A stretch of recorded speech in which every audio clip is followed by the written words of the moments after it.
Hi everyone, and thank you for joining me on this special edition of Sports with the Fonz. Sports with the Fonz will continue to focus on the issues, people, history, and current events of our local sports teams. We'll find just as many incredible stories on New Jersey high school sports as you could hope to find in any professional or college sports league, and I promise to get them to you through Hometown TV. Today we have as our guest someone who did play in professional sports, Bruce Driver, a 15-year NHL veteran who also played ice hockey for the Wisconsin Badgers and Team Canada in the Olympics. He now coaches the Morristown Varsity women's ice hockey team. And Bruce, I'd like to welcome you to our show today. Thank you very much for joining me. Thanks for having me, Matt. I appreciate it. So Bruce, I'd like to start out by asking you a little bit about your time in the NHL. What's it like to play in the NHL? Well, growing up in Canada, it's every childhood kid's dream to play in the NHL. I was very fortunate to grow up in Toronto, which is the largest city in Canada, and still arguably today has the best youth hockey and largest youth hockey program in the entire North America. Playing there and playing with some great hockey players as a young kid and playing for a lot of great coaches, really kind of set me on that path to be able to make it to the NHL. There was a lot of decisions made along the way that did help me for sure, though. Right, and so once you got there, what was it like? I mean, I'm sure starting out you maybe were a little bit overwhelmed, but you tell me, is that true? Were you overwhelmed? Well, I think I was a little bit better prepared on some of the choices that I made to become an NHL player, and I'd probably say the first one was choosing to go to college. At the time I was drafted by a team in the Ontario Junior Hockey League, the Oshawa Generals, which is Tier 1 top level junior hockey in Canada, and I was drafted by the team. Went to training camp. I played 3 preseason games. I actually had a spot on the team. They had selected me to be one of the players. But at the time and still today, players that play in that league are not eligible to play at Division I college hockey level. So my decision at that point was I really wanted to focus on getting an education because I still had that drive and desire to become an NHL player. But you see, there are players that are drafted in the first round that never play an NHL game, and that's just statistics. So for me, it was focused on getting an education, and so I decided to go back to Toronto. Play at a lower level junior, and fortunately there were enough colleges and universities out there that knew I had the interest in playing college hockey and played with some great players on that team. One of my teammates, Colin Patterson from Toronto area as well, went on to play in the NHL. So it was a really good league, even though it wasn't top level junior, but it gave me the chance and the exposure to be able to have a choice and I should say make a decision to play college hockey instead. And my decision wasn't easy. I went and visited a lot of schools, knew a little bit about some of the schools, but I had my choice down to Cornell University and University of Wisconsin. And I really only chose Wisconsin for one reason. They were willing to give me a full scholarship. I didn't really grow up in a very rich environment. My parents weren't poor by any means, but I understood at a young age how important it was to work hard. And my dad did that for many, many years. He worked for Goodyear Tire in the factory. So if I could give my parents a break and not having to have them worry about paying for my education, I thought it was a good decision. What little did I know, going to Wisconsin, playing 3 years there, we won 2 national championships and came second, probably in the season that we had the best team we should have won. That year that was 1982, we lost to North Dakota, but that helped jettison everything. I had a chance from there to try out for the Canadian Olympic team for the Olympics in 1984, and at the time the Devils weren't a great hockey team, so there was a lot of focus on the Olympics as there is today. So once eventually you get to the NHL, you win a Stanley Cup, you have a great career. You started coaching not long after you retired. Was that something you knew you wanted to get into?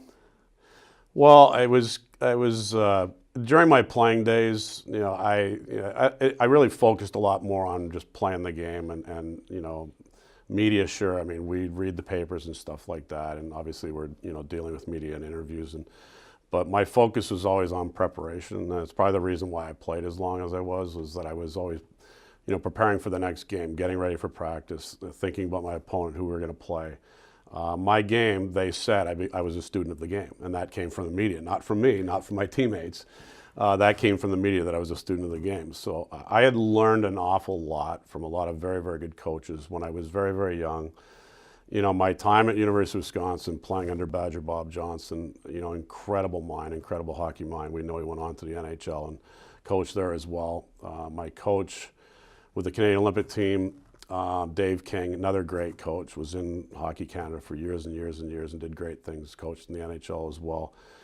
So I took my experiences from that and kind of adapted a little bit of, what type of players I had to kind of have my own style. I didn't really think initially about getting into coaching. It was my children. It was my two kids. I took a couple years off after retiring. 2000, my son expressed a desire to start, playing hockey. He'd done a little bit of roller hockey, and we were trying to get him started in ice hockey, but he didn't really have the bug. But it was actually after one of our Devils charity games that we had that the charity had rented 4 hours of ice time, and my son decided he wanted to go on the ice afterwards and skate around, and he got the bug that summer. So he started playing. So I started coaching his, little house league team over in Montclair, and my daughter decided the next year she had chosen Morristown Baird School to go to for her high school years, and they built a rink, which, Morristown Baird, the kids were always practicing late at night, multiple public rinks across the northern part of New Jersey at late at night. So Twin Oaks Ice Rink was born. A bunch of parents got together and decided they were going to turn part of the tennis facility into a rink there, which gave the opportunity for the Morristown Baird hockey programs to have ice right after school. And I really have to credit the whole starting of the girls hockey program to Dave Riley, who was a coach that coached the boys team for many, many years. And he kept pushing and pushing and pushing athletics and the school to have a girls hockey program. But, they just felt that there wasn't enough of a following in girls hockey to be able to do that and then go out and find ice time. But with the birth of Twin Oaks Ice Rink, that really eliminated that problem. So Dave went back to the school once the rink was built and said, it's time for a girls program to start. They relented. Probably took him 5 years for him beating down the doors to do that.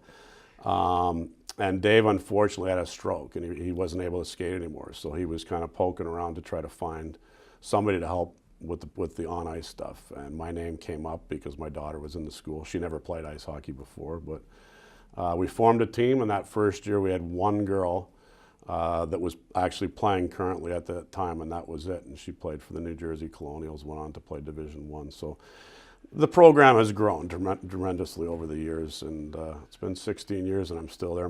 Both my son and my daughter went to Morristown Baird, long gone, but I love it. I love every minute of it. So you mentioned that the program has grown tremendously over the last decade plus. Where do you see it going? Do you think it'll continue to grow? Do you think we'll continue to grow women's hockey? Well, I think so. We really, when we started, there were 5 or 6 high school teams, girls-only high school teams in the state. We lost one early on there. Stewart Country Day down near Princeton Day School had a team. We lost them, but Summit High School started a team as well.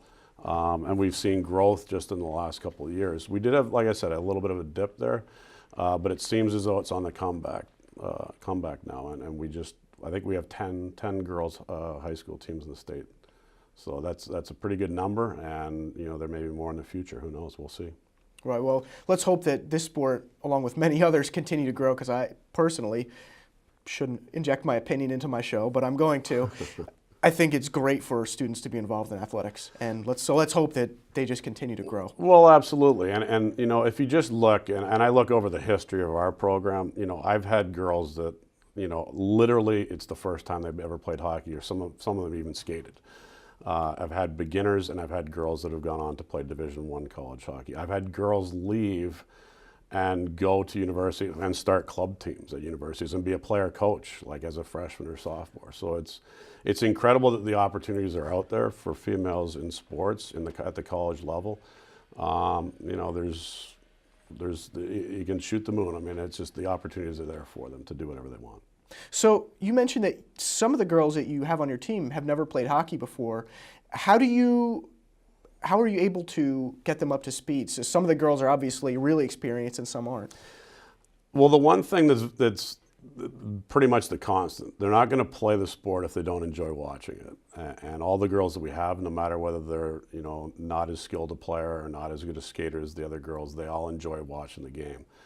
They wouldn't have a passion for playing hockey if they didn't. So, I work hard and rely on my assistant coaches as well to work with all the girls to try to improve them all. And my goal as a coach, and it doesn't really matter whether I'm coaching at Morristown Baird School, because I do volunteer coach with a club hockey program as well. And my job is to best prepare every player and help improve every player from the time they come into the program to the time they leave the program. My philosophy is to try to improve everybody, certainly at the level that the girls are playing on, because I do have some girls that are going on to play Division I college hockey and others that will never play again. The development for the ones that are a little bit more skilled with regard to playing time, may be a little skewed. I mean, there's games that my top players are going to get more ice time, but we try to make sure we include as many of the girls as we can in all the games. Okay, so you are obviously very successful then at team building. And how are you able to build the team also, because a lot of your girls come from different towns in the area? So does that present any challenges to you in terms of building the team and making it run as a cohesive unit? Well, it really just does, in the fact that we can only reach so far. A perfect example is a school like Summit High School. They can only pull from Summit, obviously, right? We can only pull within probably about 45 minutes, I'd say, of the school, because a lot of these kids, the parents are driving to the school in the morning, so it's a decent distance, dealing with traffic. Some do use the busing systems that are out there, so we're really only pulling from a certain area. The good news is that in the Morristown area, in Morris County, there is a lot of hockey going on. And there are feeder programs out there, and it's all the, basically the club hockey programs that are out there for girls. And right in Morristown, we have the New Jersey Colonials. They play out of Menon Sports Arena, which is 3 miles up the street. They do get some ice at Twin Oaks Ice Rink. So they're not the only program that we kind of get girls from, but it certainly helps having them in our backyard. The hard part is, going up against teams that are, schools that are boarding schools, because their outreach is a lot further. It could be nationally, could be more statewide, depending on where their location is, depending on how their structure is with regard to recruiting. And that word recruiting always comes up. And with regard to how, I deal with it personally with the Morristown Baird Girls program, is we don't recruit. I mean, we're not allowed to. There are state regulations that are put in place that don't allow us to do that. What I am allowed to do is speak to the current parents that are in the program and have those parents get the word out about the program and how much their kids enjoy it and playing in it. So I saw a few of your team's games this year, and you definitely have players that are skilled. One of the things I did notice, and I do believe you mentioned it earlier off the air, that you did have a pretty young team. I think 15 of your 19 varsity players were either freshmen or sophomores this year. Do you think that once the players get more experience, and I don't mean to say this as you weren't a successful team, because I know how tough it is to play high school sports. You know how tough it is to win. You won a good amount of games this year, but do you think with more experience that the girls will maybe be able to win even more games, maybe take home another Wilma championship?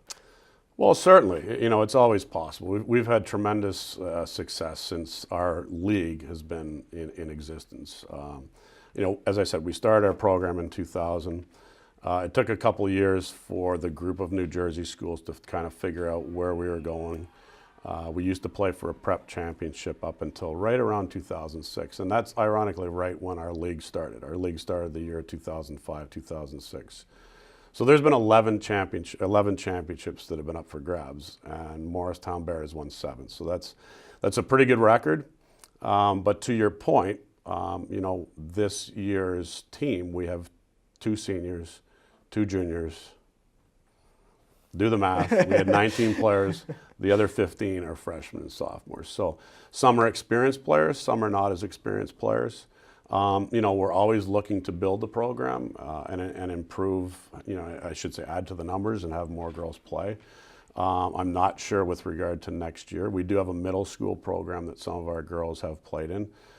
Quite frankly, some of our freshmen players this year are girls that had played in 6th, 7th, and 8th grade, and that was their first experience at ice hockey. And that's kind of inherent with how the school deals with middle school and sports. And it's actually a great situation for the kids.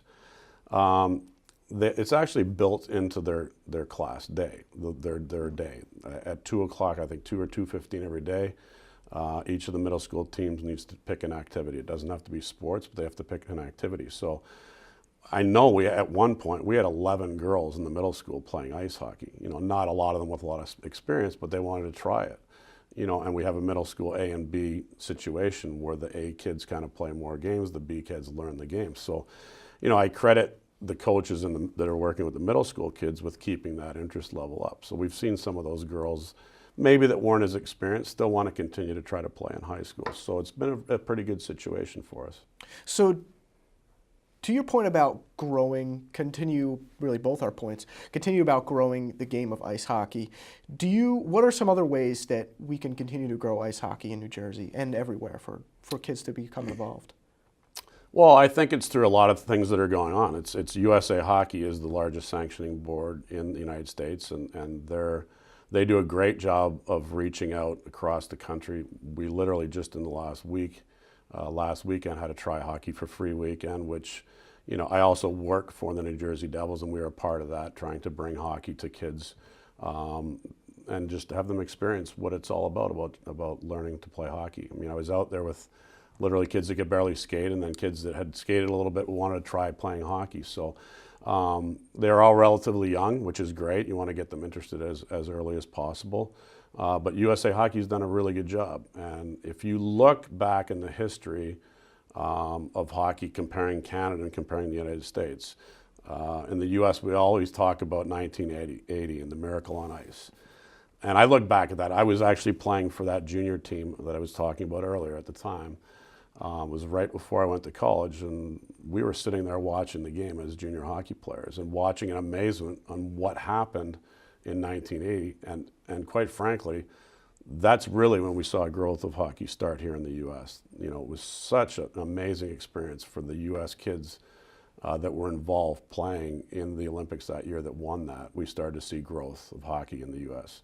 Better coaching. USA Hockey's done a great job with their model. They have a model called ADM, which is really working on small games. You know, kids get more touches of the puck. They're working in small areas on the ice. They have their national development program. With regard to different districts in the U.S. as well, every district has showcases for girls hockey as well right now, which is really great for girls to get exposure to colleges, which only helps with the whole growth of hockey overall. Wow. So we are making strides, it sounds like, to getting better.